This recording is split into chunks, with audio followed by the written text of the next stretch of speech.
Welcome to NFL World, where NFL starts and ends. I'm your host, Jacob. And prior to entering into Week 11, the Cardinals made some moves. One was because of injury, one was a release, as the Arizona Cardinals had released second-string running back, Benjamin, who played when James Conner was out with an injury. Played very well, to my opinion. He was released. He was claimed by the Houston Texans, who are trying to build something there. Maybe Lovie Smith will get some more time. But this team is they're not very good. The Houston Texans aren't. They don't have a wide receiver that can get them down the field in terms of, yes, you have Brandon Cooks, and yes, you have some guys that could be good for the future, but there's nothing there of, we fear this guy going down the field. We gotta double him every single time. There isn't that fear factor. There hasn't been that fear factor since DeAndre Hopkins left. The Cardinals' bad news continues as they placed Zach Ertz, who is out for the season with a torn ACL and IR. He's a big loss. Not having him out there is a really big issue. It's not as big as having DeAndre Hopkins out for the 6 games, and then lose AJ Green doing halfway of that.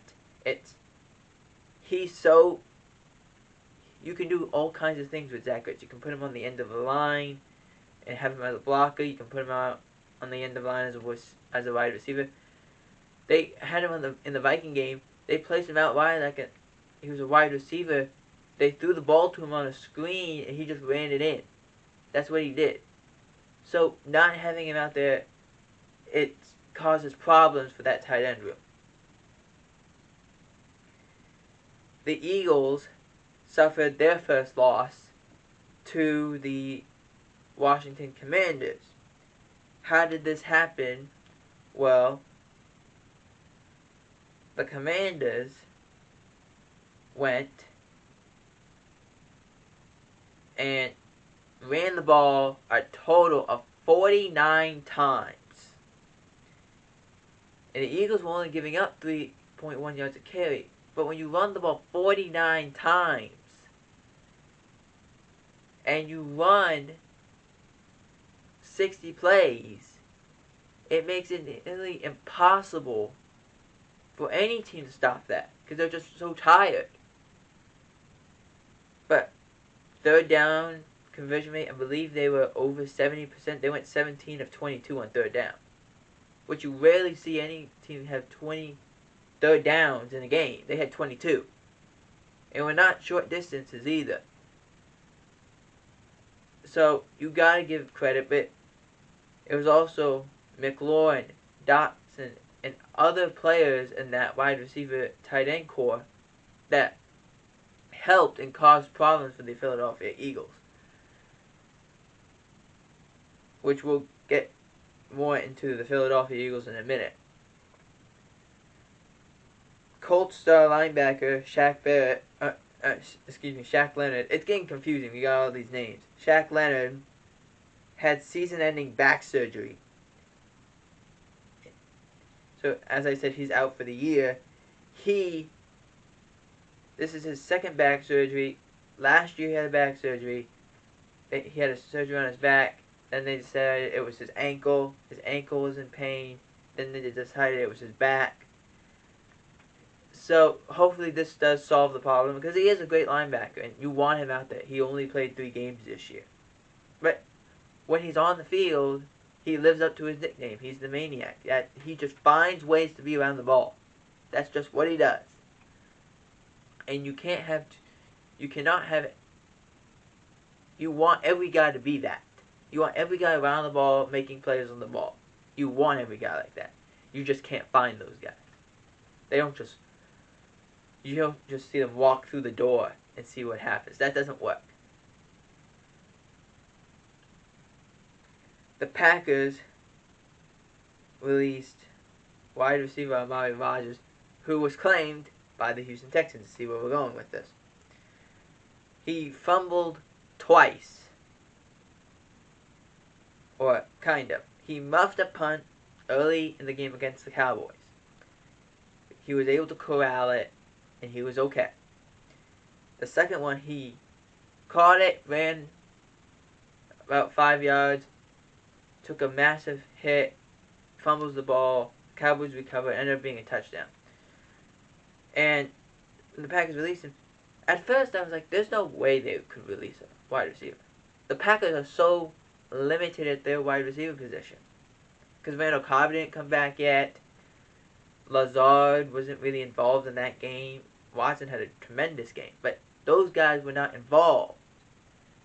Amari Rodgers was the one thing from the constant year prior that they had. And they released him because of this. It's concerning, and you gotta wonder where are the Packers going with this. Eagles' Dallas Goedert is out indefinitely with a shoulder injury. Cooper Kupp is placed on IR with having ankle surgery. I want to explain this.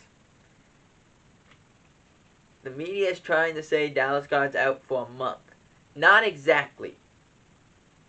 They didn't use the word he's out for a month. They didn't use that phrase. They used he's out indefinitely. We don't know when he's coming back. Now, we talked about this on the live stream this past week. If you want to know what happened, go check it out. But I think if you're the Philadelphia Eagles, losing Dallas Goedert's a gigantic loss because he's such a target in terms of what he can do. He's a great blocker. He's a great catcher. He moves. He's a very vertical tight end. He does all these things very well. Not having him out there causes problems for A.J. Brown, for Devontae Smith, for the other guys. It causes problems. And final thing, Bill Belichick wants every play to either be reviewable in terms of challenge in under 2 minutes. And what he proposed was, if you still have a challenge under 2 minutes, you should be able to use it whenever under that 2 minutes.